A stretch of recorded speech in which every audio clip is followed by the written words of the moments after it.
ఖైబర్పై దాడి చేసి జయించిన తర్వాత ప్రవక్త మహమ్మద్ మరియు అతని అనుచరులు అలసిపోయి ఆకలితో ఉన్నారు. అప్పుడు జైనబ్ బింట్ అల్ హారిస్ అనే యూదు మహిళ ప్రవక్త వద్దకు వచ్చింది. ఓ రసూలుల్లాహ్, మీకు మీ సహాబాలకు నేను మాంసం వండి పెట్టమంటారా? ఖచ్చితంగా, నాకు చాలా ఇష్టం. మాంసంలో మీకు ఏ భాగం ఇష్టం? ఓహ్, నాకు ముందు భుజం ఎముకతో బాగా ఇష్టం. జైనబ్ వెంటనే ఆహారం వండి పెట్టింది.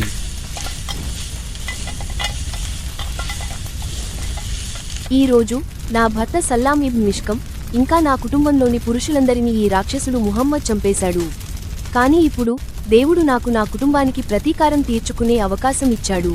జైనబ్ వండి పెట్టిన వేపుడు మాంసపు ముక్కలపై భారీ మోతాదులో బలమైన విషం చల్లింది. దుర్మార్గుడా, నా భర్తని, నాన్నని, పిల్లలని అందరినీ చంపి నన్ను అనాథను చేశావు. జైనబ్ మాంసం వంటకాన్ని ప్రవక్తకి మరియు సహాబాలకు వడ్డించింది. బిష్ర్ బిన్ అల్ బారా బిన్ మరూర్ అనే ఒక ముస్లిం ప్రవక్త పక్కనే కూర్చున్నాడు. ప్రవక్త మాంసం తీసుకుని తిన్నాడు, కానీ దాన్ని మింగలేదు. బిష్ర్ కూడా మాంసం తీసుకుని తిన్నాడు, దాన్ని మింగేశాడు. ఆపండి, ఈ మాంసం ఎముకే నాతో చెప్పింది. ఇందులో విషం కలిపారు. బిష్ర్ ముఖం పచ్చగా మారింది. ఆ తర్వాత అతను నేలపై కూలిపోయి చనిపోయాడు. ఆ జైనబ్ని తీసుకురండి. జైనబ్ని ప్రవక్త వద్దకు తీసుకువచ్చారు. నువ్వు అలా ఎందుకు చేశావు? నువ్వు నా తండ్రిని, నా భర్తని, నా మొత్తం కుటుంబాన్ని చంపేశావు. నా ప్రజలను దోచుకొని బానిసలుగా మార్చేశావు. నేను నా మనసులో అనుకున్నాను, నువ్వు నిజమైన ప్రవక్త అయితే నువ్వే తెలుసుకుంటావు. ఈ మాంసం ముక్క విషం కలిపినట్టు నీతో చెబుతుంది.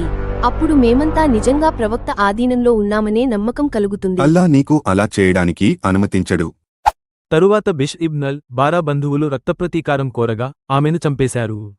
తారీఖ్ అల్ తబరీ, వాల్యూమ్ 9, పుట 108 ప్రకారం ప్రవక్త హజ్ పూర్తి చేసి మదీనాకు తిరిగి వచ్చిన తర్వాత ఆయనకు నొప్పి మొదలైందని చెప్పసాగాడు. ప్రవక్త నొప్పి వార్త వ్యాపించడం మొదలైంది. ఆయిషా, నాకు అసాధారణమైన నొప్పి ఉంది. నా లోపలి అవయవాలను కోసినట్టు అనిపిస్తోంది. ఇది ఖైబర్ దోపిడీ తర్వాత జరిగింది, లేదా ఆయన చనిపోవడానికి 2 సంవత్సరాల ముందు. విషం నెమ్మదిగా అతని పేరుకే ఉన్న ప్రవక్త శరీరాన్ని దెబ్బతీసి నొప్పిని పెంచింది.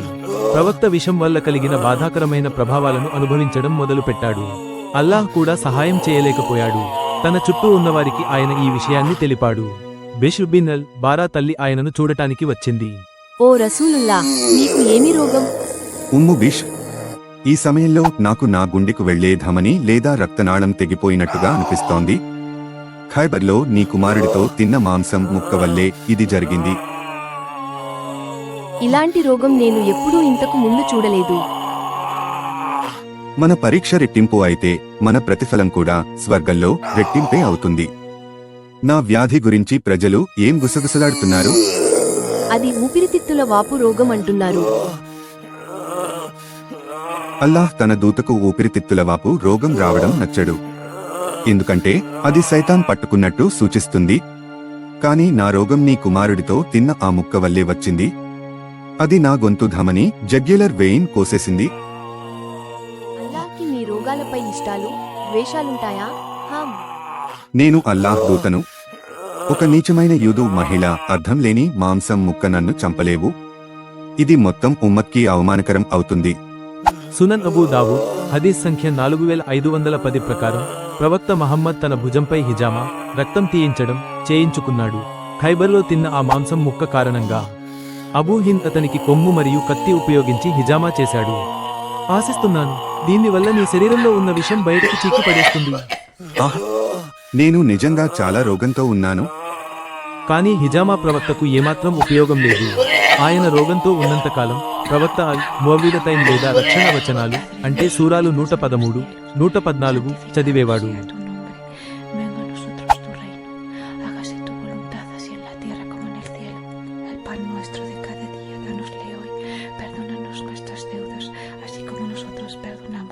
తరువాత ముఖాన్ని రుద్దుకుంటూ తన శరీరంపై ఊదేవాడు.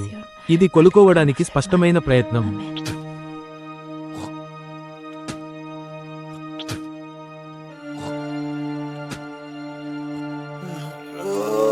ఆయిషా కూడా అల్ మువ్విదతైన్ ప్రవక్త శరీరంపై చదివి santificado sea tu nombre, venga a nosotros tu reino, hágase tu voluntad así en la tierra como en el cielo. Pan nuestro de తన చేత్తో రుద్దుతూ అల్లాహ్ వారి నొప్పిని వింటాడని ఆశించింది. పనిచేసిందా? స్పష్టంగా లేదు. జిబ్రయీల్ కూడా ప్రవక్త కోసం ప్రార్థనలో చేరాడని కూడా చెప్పారు. దేవుని దూత అనారోగ్యానికి గురయ్యాక జిబ్రయీల్ ఇలా ప్రార్థించాడు: అల్లాహ్ పేరుతో నీకు హాని చేసే ప్రతిదాన్ని తొలగించమని, నీకు ద్వేషం కలిగించే ప్రతిదాన్ని దూరం చేయమని, చెడు చూపులన్నింటినీ నివారించమని ప్రార్థిస్తున్నాను. అల్లాహ్ నిన్ను స్వస్థం చేస్తాడు.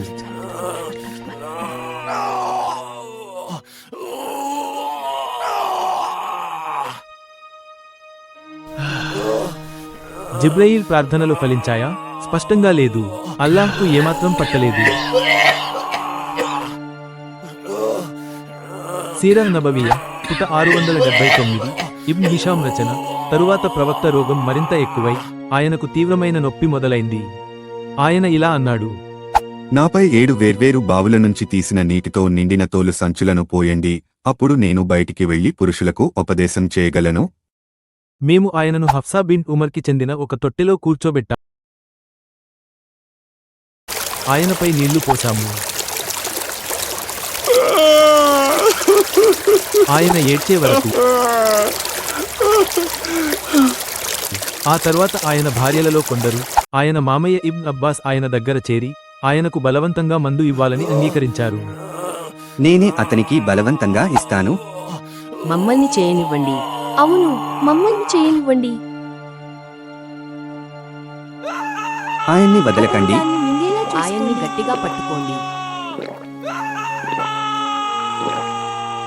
ప్రవక్త ఏమాత్రం కోలుకోలేదు. బదులుగా ఆయన మూర్ఛపోయాడు. తిరిగి కోలుకున్నప్పుడు ఆయన వారిపై అసంతృప్తిగా ఉన్నాడు. నన్ను ఇలా ఎవరు ట్రీట్ చేశారు? నేనే చేశాను. ఇది మహిళలు అబిసినియా నుంచి తీసుకువచ్చిన ఔషధం. ఆ మందుతో నయం చేసే ఆ రోగం అల్లాహ్ నన్ను దానితో ఎప్పుడూ బాధించడు.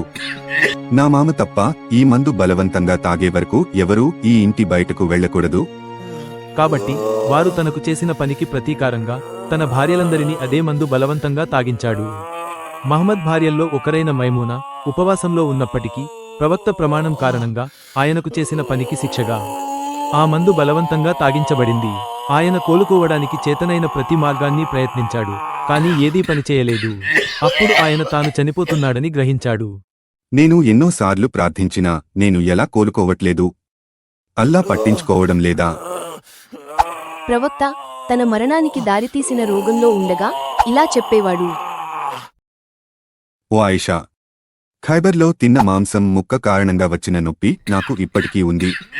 ఈ సమయంలో దానివల్ల నా గుండెకు వెళ్లే ధమని కోసినట్టుగా అనిపిస్తోంది. తన ప్రవక్త అబద్ధాన్ని కప్పిపుచ్చుకోవడానికి అల్లాహ్ తనకు 2 ఎంపికలు ఇచ్చాడని నటించాడు: రోగం తగ్గించుకోవడం లేదా పరలోకంలో అల్లాహ్తో జీవించడం.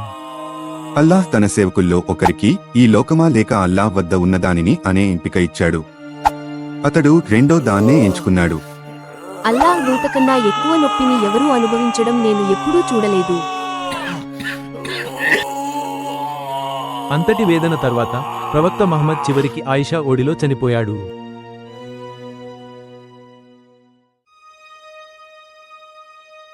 సహాబాలు ఆయన మృతదేహాన్ని 3 రోజుల పాటు వదిలేశారు. ఆ సమయంలో ఆయన శవం గదిలో పాడైపోయేలా వదిలేశారు. బహుశా వారు ఖలీఫాను ఎంచుకోవడంలో బిజీగా ఉన్నారేమో, లేదా 3వ రోజు ఆయన తిరిగి లేస్తారని అనుకున్నారేమో. ఇలా ఎవరిలా? నాలా?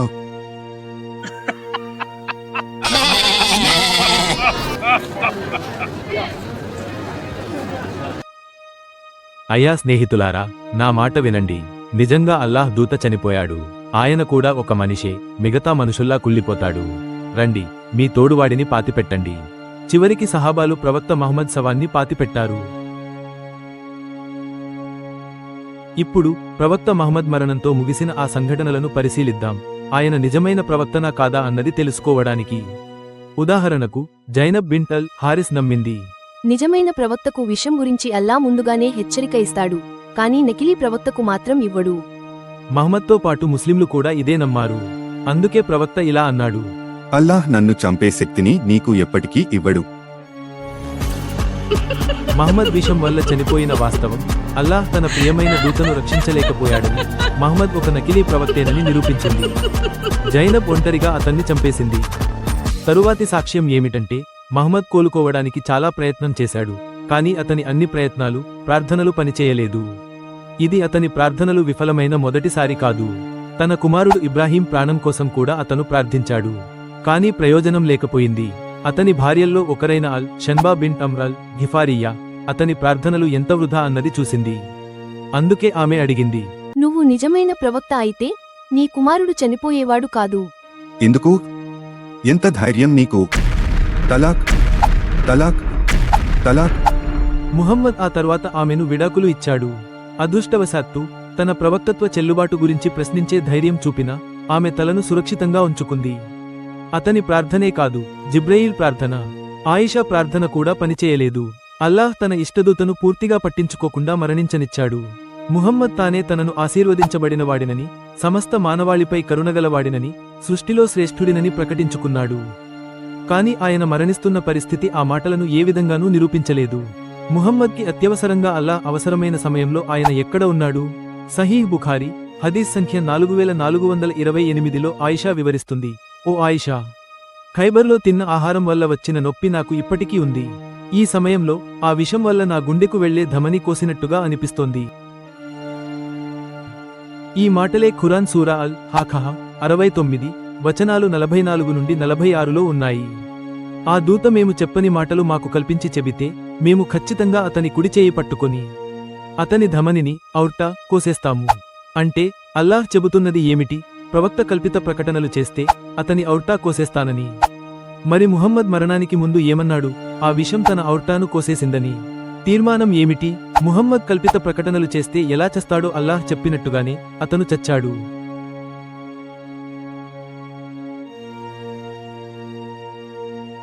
అయ్యో అల్ షన్బా, ప్రవక్త నిన్ను తలాకిచ్చేశాడని విన్నాను. అవును, అది నిజం. రాక్షసుడి కోసం బాధపడకు. రాక్షసులు లేని ప్రపంచం మంచిదే. ఈ క్షణాన్ని ఆస్వాదిద్దాం. రండి, పాట పాడుతూ నృత్యం చేస్తూ ఈ సంగతిని This సారాంశంగా sick చెప్పేద్దాం. beat.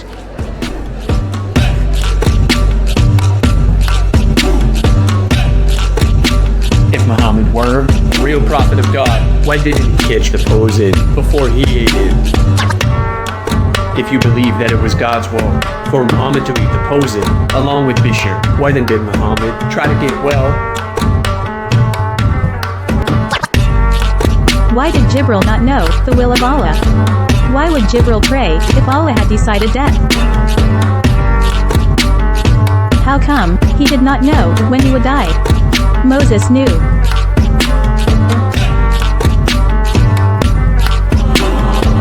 Jesus knew.